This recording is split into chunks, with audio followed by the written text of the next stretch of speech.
지금 올 스톱이 되어 있는 거면 향후에 발생될 일이 어떤 거가 있느냐. 소득이 낮거나 젊은 층들이 이제 주로 이렇게 활용하는 주택 공급이 막히게 돼요. 그렇죠. 너무 급하게 올라가다 보니까 일부 아파트에서 거품이 생겨요. 근로소득으로는 집을 살 수 없는 상황이다 이렇게 판단하고 가격이 좀 적당하게 떨어져야 되는데 지난 1년 그 거래량과 그 폭락은 정권을 유지해야 되는 입장에서는 굉장히 부담스러운 상황이에요. 그렇죠. 지금 당장에 어떤 집을 사실 필요는 저는 없다고 생각합니다.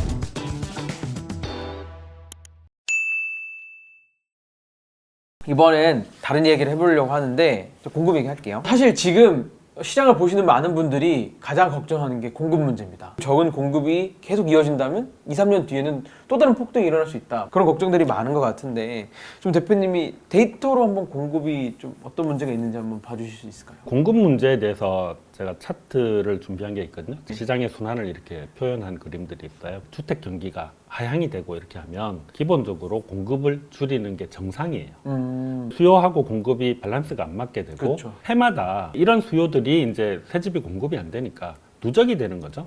그렇게 누적이 되다가 전세 가격이 먼저 상승을 하기 시작해요.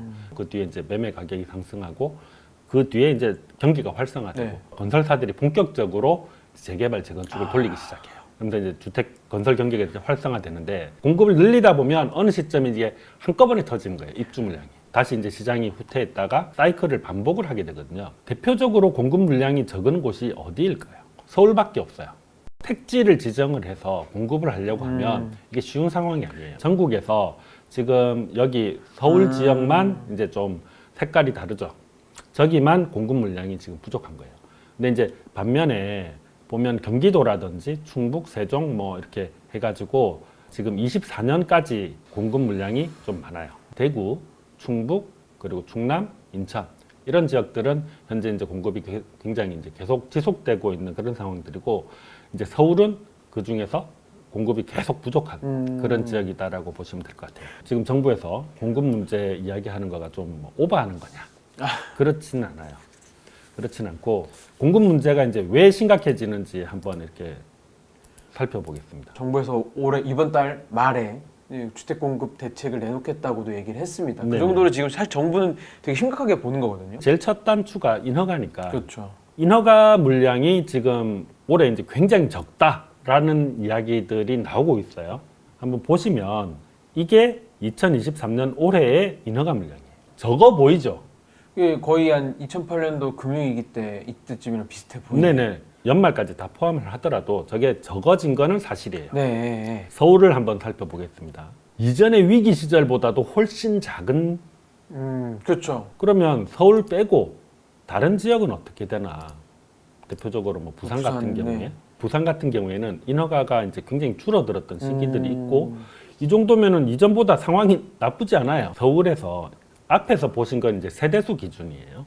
그러면 이 건수 인허가 하는 현장이 이제 몇 건이나 되느냐? 7월 달까지를 놓고 봤을 때 저 정도 숫자인 거예요. 216건. 네. 그럼 작년에 얼마나 받아봤을까요? 작년에. 4배, 6배네요. 그렇죠. 저희가 이 시장을 데이터로 이제 계속 분석을 해봤을 때 실제로 서울의 상승장이 시작된 건 2015년으로 보고 있어요. 2015년도에 현장이 몇 개 정도 있었는가 한번 보겠습니다. 오, 어마어마하네요. 네.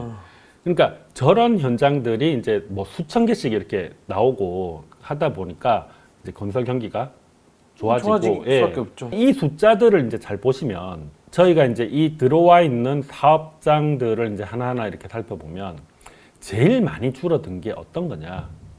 소규모 주택 공급이에요. 건설사에서 공급 물량을 줄이는 이유는 심플하죠. 돈이 안 되니까. 네. 지금이 그런 상황인 거예요. PF가 좀 문제가 많이 있다 이렇게 그렇죠, 이야기하잖아요. 인허가를 받고 이제 토지를 확보하는 시점에서 받는 거가 브릿지예요.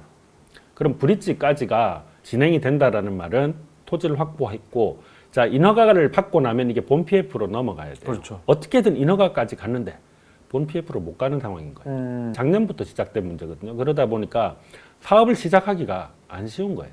소규모 사업장들을 완전히 이제 묶어놓고, 두 번째가 이제 방금 말씀하신 것처럼 전세 사기라든지 뭐 이렇게 그런 문제들 때문에 이거를 지어서 공급을 해도 해결할 수 있을지에 대한 확신을 못 하는 거예요. 이미 건축비도 올라갔고 금융 비용도 올라갔고 분양 가격이 쌀 수가 없는 상태인데 시장에서 보는 시선도 별로 안 좋아요. 그러다 보니까 이거 진행시켜도 좀 문제가 있겠다. 그리고 저런 공급들은 대개 입주가 1년 이내예요. 지금 올 스톱이 돼 있는 거면 향후에 발생될 일이 어떤 거가 있느냐. 기본적으로 이제 약간 그 소득이 낮거나 젊은 층들이 이제 주로 이렇게 활용하는 주택 공급이 막히게 되는 거예요. 그렇죠. 그리고 저 문제는 전국 공통이에요. 저 문제는요.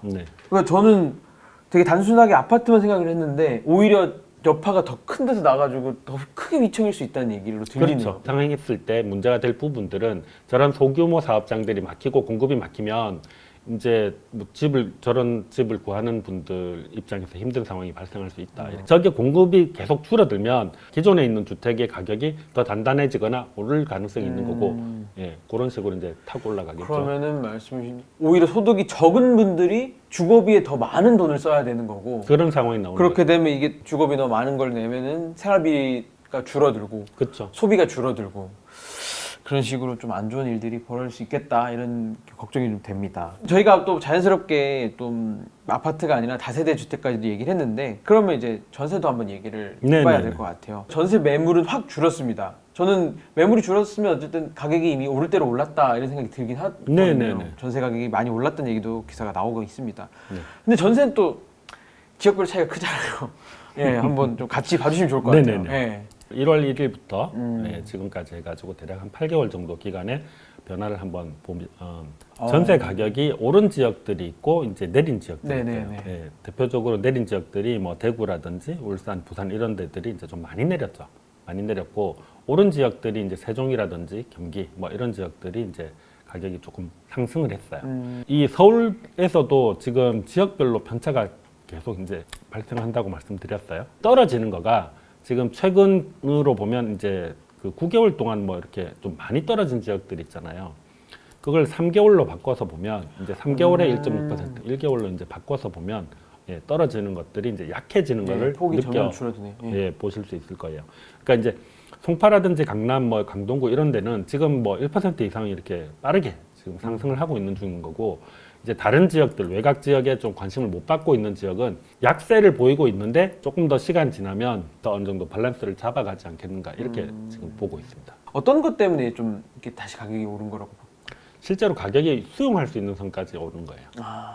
전세 가격을 네. 결정짓는 요인들 중에 하나는 대출이에요. 지금 이게 가격이 오르고 있는 거가 이전 가격을 넘어서 오른 게 아니잖아요. 그렇죠. 가격이 한 20% 빠졌어요. 빠진 가격 정도를 수용할 수 있겠구나라고 된 거예요. 사실 대출 이자가 오르는 시점에 사람들이 겁을 내는 거는 실제로 내가 뭐 대출 이자를 한 3% 내고 있다가 6%를 내게 됐어요. 그럼 굉장히 큰 부담이죠. 그것보다 더 무서운 게 있어요. 내년에 이자가 어떻게 될지 모르는 거예요. 이것보다 더 오르면 어떡하지? 그렇죠. 예. 그러면 이제 대출을 낼 수가 없는 상태가 그렇죠. 되죠. 지금은 이제 어느 정도 여기서 이제 너무 심하게 가지는 않겠구나. 그런 어떤 불안 심리가 좀 해소가 약해진 됐죠. 거예요. 예, 예. 예. 그러면서 이제 조정을 받고 있는데 전세 시장에서 발생하는 특징 중에 하나가 현재 이제 어떤 특징이냐면 이전에 전세 가격이 너무 급격하게 올랐어요. 서울 같은 경우에 대출 문제라기보다는 이제 이게 쉽게 말하자면 저번 정권에서 이제 조금 실수한 부분들이 있는 거죠. 임대차 3법 이렇게 시행이 되고 이렇게 하면서 전세 가격이 두 개로 쪼개졌어요. 그렇죠. 신규냐, 네. 기존이냐. 그러다 보니까 그때 이제 가격이 확 올라갔다가 지금 다시 빠져서 정상적인 어떤 속도 수준으로 보시면 돼요. 그래서 이 밑에 빨간색 선이 전세 가격이거든요. 그러면 사실상 이렇게 불룩하게 올라갔던 요 구간 제외하면 평탄하게 상승하는 수준을 유지하고 있었던 거예요. 문제는 뭐냐면 저게 가격이 너무 급하게 올라갔어요. 너무 급하게 올라가다 보니까 어떤 문제가 생겼냐면 실제로는 7억의 전세를 들어갈 아파트가 아닌 거예요. 거품이 생기는 거네요. 그렇죠. 일부 아파트에서 거품이 생긴 거예요. 대단지에 뭐 이렇게 입지가 좋고 하는 아파트 매물이 없어요. 급한 대로 뭐 그 근처에 뭐 조금 소형 아파트라도 이제 좀 비싸게 부르는 것도 그냥 들어간 집들이 많은 거예요. 자, 그런 집들이 지금 와가지고는 이제 전세 가격에 조정을 받는 거죠. 예. 옮길 수 있는 분들은 또 옮기려고 하는 거고. 왜냐하면 내가 여기에 지금 급해서 7억에 들어왔는데 알고 보니까 대단지 아파트가 같은 가격이에요. 그렇게 되면은 이제 옮겨버리는 거예요. 그러면서 이제 이 지금 현재 서울 같은 경우에는 전세 가격이 조정을 받고 있는 중이다. 근데 이게 지역은 어떤가요? 부산이나 이쪽 지역은 좀 전세가 많이 떨어졌던데. 그렇죠. 전세 가격이 이제 많이 떨어지고 있는 지역들의 특징이 입주 물량이 많아요. 그렇죠, 네. 그렇죠. 예. 예를 들어서 23년도 이렇게 해가지고 보면 아. 입주 물량이 많은 곳들이 이제 전세 가격이 약세를 보이게 되는데 그 입주 물량이 어디에 있느냐라는 것도 이제 굉장히 중요해요. 부산 같은 경우에는 뭐 이렇게 강서구 쪽, 시 외곽 쪽에 아니면 저기 기장 쪽 뭐 네. 이런 곳에 입주가 많으면 사실은 이제 시내 입지 좋은 곳에 사는 사람들이 굳이 그리 나갈 이유가 네, 별로 없는 맞습니다, 거예요. 맞습니다. 그래서 그런 쪽에 입주 물량이 많을 때는 이게 영향을 좀 덜 받는데 시내 중심지에 입주가 많아지면 이제 영향을 받는 거죠. 특히 뭐 대구라든지 이 몇몇 지역들은 중심지에 입주가 되고 있어요. 시내에서 이제 입주가 되고 있다 보니까 아무래도 그 전세 가격이라든지 매매 가격이 좀 영향을 받고 있는 상황인 거죠. 올해 하반기 어떻게 될지도 좀 이야기를 해봐야 될 것 같습니다. 올 하반기 좀 추가 하락 가능성이 있다라고 얘기를 해주셨는데 어떤 부분에서 좀 그런 위험 요소가 있을지. 기본적으로 현재의 이제 그 가격이 네. 서울에 거주하는 중산층이 감내할 수 있는 수준이냐? 아니죠. 네, 여전히 그게 많이 이제 부담스럽죠. 그 관건이 된다고 보고 있어요. 통계청 자료라든지 뭐 이런 것들을 가지고 와서 PIR을 만들어 보고 있거든요. 보시면 이전에 우리가 이제 집을 살 때 필요했던 어떤 기간하고 지금 현재의 이 기간이 갭이 너무 큰 거예요. 그렇죠. 예. 한창 고점일 때 20년 이상의 저희 이제 내부적인 기준으로 한 20년 이상 기간이 걸린다 이렇게 되면 저건 집을 못 산다는 이야기예요. 그렇죠. 저는 대출 받아서 살 수가 없는 상황인 네. 거죠. 근로소득으로는 집을 살 수 없는 상황이다 이렇게 판단이 들고 그리고 이제 지금 조금 내려오기는 했지만 이 정도 수준도 저희는 이제 내부적 기준으로에서는 좀 감내하기 어려운 수준이 아닌가. 저게 이제 조금 더 내려와야 된다. 그러면 저게 내려오는 방법은 두 가지밖에 없어요. 가격이 내려오든지 소득이 늘어나든지. 네. 근데 현재 소득이 올라가는 속도가 굉장히 느려진 상황이죠. 그러다 보니까 가격을 받아줄 수 있는 수요가 마땅치 않은 상황인 거예요. 가격 자체가 지금 소득 대비해가지고 원활하게 들어갈 수 있는 그런 형태는 아니다. 이렇게 보고 있죠. 지난 정부에서 수많은 대책을 내놓은 이유도 가격을 떨어뜨리기 위해서였고 현 정부는 가만히 있는데 가격이 내려가니까 좋아했을 거다라고도 얘기를 하거든요. 정부가. 예, 좀 어떻게 보시나요? 모든 정권에서 싫어하는 거는 급락을 하든지 급등을 하는 거를 싫어하는 거예요. 시장이 요동치는 걸 싫어하는 그렇죠. 거죠. 워낙 큰 시장인데 이 시장이 막 이렇게 요동치면 나머지 거기에 수반되어 있는 것들도 같이 이제 굉장히 위험해지고 경제가 이제 안전하지 못한 그런 상황이 되니까 안정적으로 가기를 원해요. 이번 정권 들어와 가지고 그러면 이제 가격이 떨어져 주니까 이제 이번 정권이 이제 좋아하느냐? 그것도 아닌 거예요. 가격이 좀 적당하게 떨어져야 되는데 지난 1년 그 거래량과 그 폭락은 정권을 유지해야 되는 입장에서는 굉장히 부담스러운 상황이에요. 그렇죠. 그러니까 이제 올해 들어오면서 어떤 그런 규제들을 좀 시장을 정상화한다라고 표현을 하잖아요. 시장을 이제 계속 떨어지도록 내버려 둘 수 없으니까. 그렇죠. 예, 1차적으로 막아준 거죠. 정부가 뭔가 이렇게 노력하는 거는 이 가격을 띄우기 위해서라든지 아니면 이 가격을 이제 죽이기 위해서가 아니에요. 이번 정권에도 똑같은 스탠스로 지금 이제 아까 인허가 물량 많이 떨어진 걸 보셨잖아요. 서울에서도 이제 지금 계속해서 몇백 건 수준의 거래량으로는 안 되니까 그걸 이제 풀어준 것 뿐이에요. 한 가지 기억하셔야 될 거는 정부는 서울만 본다. 지방이 뭐 죽어가건 뭐 어떻게 되건 그거는 별로 관심이 없고 정책의 방향성은 어쨌건 포커스가 서울에 맞춰져 있기 네. 때문에 앞으로도 이제 서울시장을 좀 정상화하는 데다가 포커스를 맞춰서 정부의 정책이 나오지 않을까 이렇게 보고 있습니다. 저희 채널을 많이 보시는 그 무주택자 분들은 좀 어떻게 대응을 해야 될까요? 제일 많이 하는 이야기 일단은 청약을 준비해라 네. 했어요. 저는 정부에서 여러분들 무주택자분들한테 그리고 특히 이제 청년이나 신혼부부들한테 이제 제공하는 혜택 중에 제일 큰 게 청약이라고 생각을 하거든요. 네. 그래서 이제 청약 통장을 만들고 그 점수를 관리하고 하면서 이제 꾸준히 넣어보는 것들이 필요하죠. 내가 어느 정도 이제 계약금 정도는 마련을 할 수 있어. 네, 네. 좀 장기간을 보고 네. 이렇게 준비를 하셔야 될 것 같고.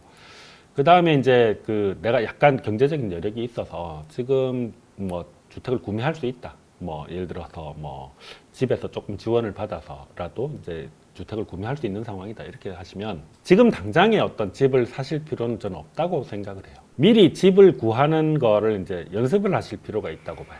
제가 이제 집 사시는 분이나 집을 파시는 분한테 이제 현장에 있는 팁이에요. 예를 들어서 A라는 내가 아파트에 집을 살려고 해요. 그러면 그 아파트가 이제 예를 들어 대단지 아파트면 그 아파트에 현재 나와 있는 모든 매물을 다 체크를 해야 돼요. 그래야 내가 이제 이걸 비교해 가지고 어떤 거를 하는 게 낫겠다를 알 수 있는 거예요. 팔 때도 비슷해요. 팔 때도 현재 이 아파트에 나와 있는 내가 사는 아파트인데 다른 매물들이 뭐가 있는지를 몰라요. 근데 이제 내가 급하게 집을 팔아야 된다. 그럼 실제로 나와 있는 모든 매물을 다 체크를 해야 되는 거죠. 그렇죠. 예, 내가 이제 경쟁력 있는 가격을 제시를 해야 내 거가 먼저 팔릴 테니까. 내가 이 지역이나 이 아파트를 잘 모르는 상태에서 그냥 막연하게 그냥 중개소를 찾아가서 뭐 집 있나요? 이러고 이제 한 두세 개 보고 그걸 계약을 한다? 안 돼, 안 예, 되죠. 그거는 네. 안 되는 거죠. 제일 첫 번째는 현재 시장이 지금 상승으로 가고 있느냐, 거래가 원활하냐, 전세율이 적당하냐, 이런 것들을 체크를 하셔야 될 거고, 그 다음에는 정해져 있는 그런 목적지, 네. 아파트들 몇 개를 놓고 꾸준히 비교해서 적당한 타이밍에 금매가 나왔을 때 그걸 잡을 수 있는 준비가 돼 있어야 돼요. 무주택자 얘기를 해봤다면 1주택자 분들은 좀 어떻게 해야 될까요? 저는 무주택자 분보다는 1주택자 분들한테 이 팁이 더 유용할 거라고 생각해요. 임장 왜냐하면 당분간. 예, 네. 이미 집을 한번 사봤기 때문에. 그렇죠. 예, 근데 이제 한 가지만 조심하시면 돼요. 내가 살고 있는 집이 최고라고 생각해요. 아. 오래 살면 오래 살수록 예. 예, 우리 동네 괜찮고 우리 동네 뭐 이렇게 이제 좋아하시죠. 그러니까 어떤 조건에 어떤 집을 구해야 되는지에 대해서 무주택자보단 어째도 경험이 더 있잖아요. 그러면 그 경험을 살려가지고 조금 더 좋은 선택을 할 수 있도록 이제 준비를 하시는 게 필요하지 않을까. 예, 정보들을 많이 수집해 보셨으면 좋겠다. 1주택자, 무주택자 뭐 모든 분들에게 정말 도움이 되는 꿀팁까지도 주셨습니다. 어쨌든 저희 지인 플러스도 있고 사실 이런 어플들이 프로그램들이 워낙 많거든요. 혼란스러운 시장에서 시청자분들께서 이제 대표님 말씀 듣고 좀 많은 도움이 되셨기를 바랍니다. 네, 저희 오늘 브리짓 여기까지 하도록 하겠습니다. 감사합니다.